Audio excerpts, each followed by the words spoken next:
views. We can have different layouts,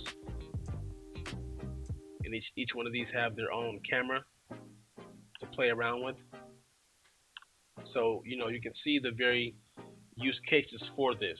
Top left.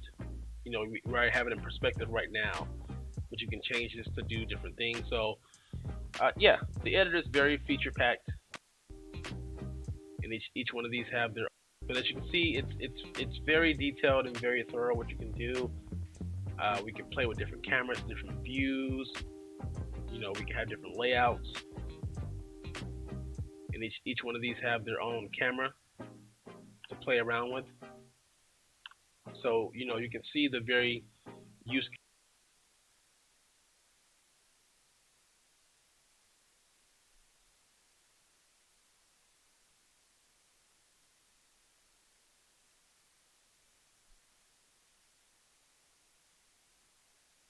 Cameras, different views.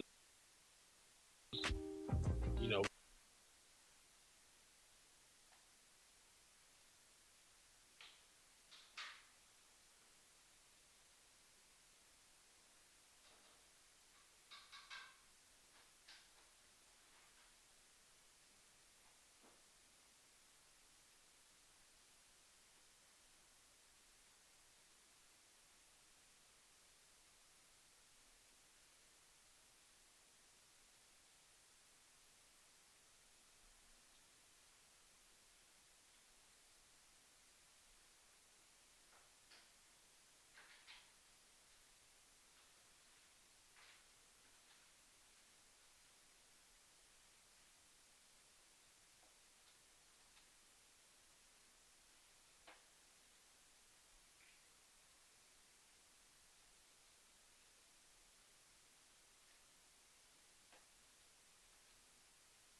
we can have different layouts, and each one of these have their own camera to play around with. So you can see the very use cases for this. Top left. We're having it in perspective right now, but you can change this to do different things. So yeah, the editor is very feature packed. Just wanted to show you guys the different things that you can do, and what you're going to see when you first get started. In the next video, we're probably going to jump right in to the good stuff, and we're going to be learning how to get characters into the engine, set up with animations, creating animation grabs, and then running those animations through code so that we can get our characters moving and things like that. So we're going to be jumping right in, getting you guys up and running for sure. I don't want to spend too much time on really beginner stuff. I have a lot of tutorials and videos on that kind of stuff. So yeah, hope you guys are looking forward to that. Hope you guys enjoyed this video. If you have any questions or comments, let me know down below. If you guys have any suggestions on how I can improve my videos, because it's going to be a very long series, so I want to provide it in the right manner for you guys, let me know. If you like the video, give it a thumbs up. If you guys want to support me in the channel, as always, you can look at my Patreon, my Gumroad, and PayPal, and all that good stuff. All the links to that is in the description. Other than that, don't forget to join the Discord, and I hope you guys are prospering in your projects. Hope you guys are having a very dope day. And until next time, keep developing.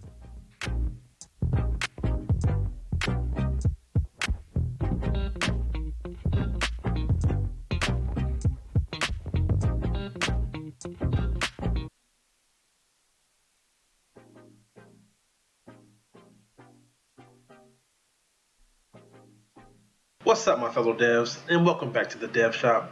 So today is going to be a relatively short video. It's just like a pre-setup to get our files situated, and then in the next video we're going to start with setting up our animation graph and getting the player moving and things like that using the new physics system. Let's get right into it. So the first thing that you're going to want to do is actually go to the starter game inside of your dev folder. I'm going to put a link up on the screen here for you guys to see. And you're going to grab a few files, which is advanced Ren locomotion and simple Jack locomotion. And in these two folders you have the character Ren and Jack with animations that you can use, which is what we're going to use to test out some things. So the first thing we're going to do is actually create an entity. We're going to call that player. and we're going to set up a few things. The first thing we want to add is a input component, and then we're going to add an actor and an animation graph. So let me minimize this real quick, and we're going to deal with that in the next video. Most of you guys already know what that is though. So let's add our actor. Let's go here. Let's go to Ren, actor, Ren, add. As you can see, Ren was added. No materials, but that's fine because we're not really looking for that. All right, let's open up the editor now that we have our actor set. We can open up the editor.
We have our actor set.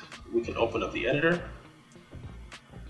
And we're going to open up the editor now that we have our actor set. We can open up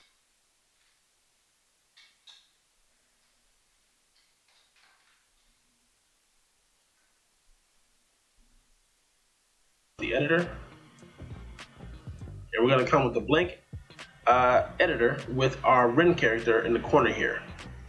Now what we want to do is go over to our motions.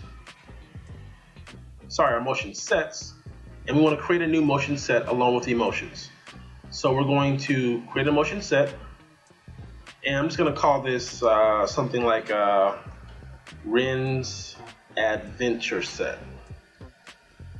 You want to name this based off the motions that you're going to add. So if it's your gun motions, you're going to name it your gun set, your fighting set, so you'll know what motion set you're pulling from and what motions it contains.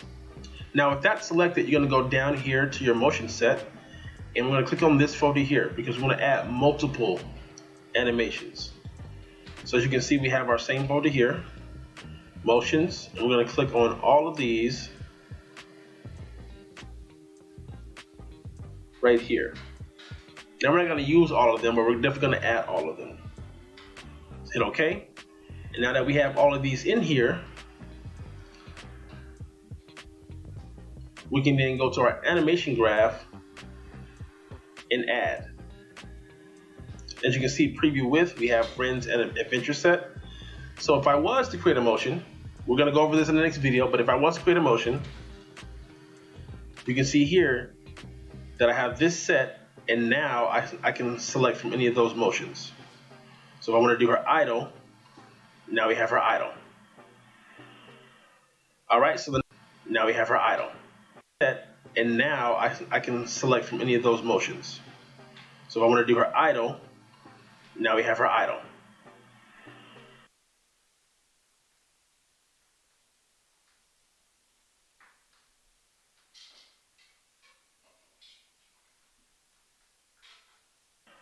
All right, so the next thing we're going to do is actually save this out, and we're going to be set for the next video where we apply these animations to a graph, add parameters, things like that. So let's go ahead and save this out.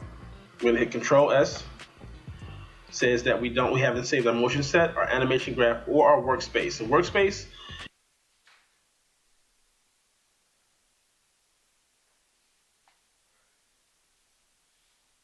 is basically what you think it is. It's the workspace that holds our motion set and our animation graph, and you can switch them out depending on what kind of graphs you're creating and things like that. I said okay. It's going to bring up the folder. What we want to do is actually go into characters. Out here I'm just going to put a folder called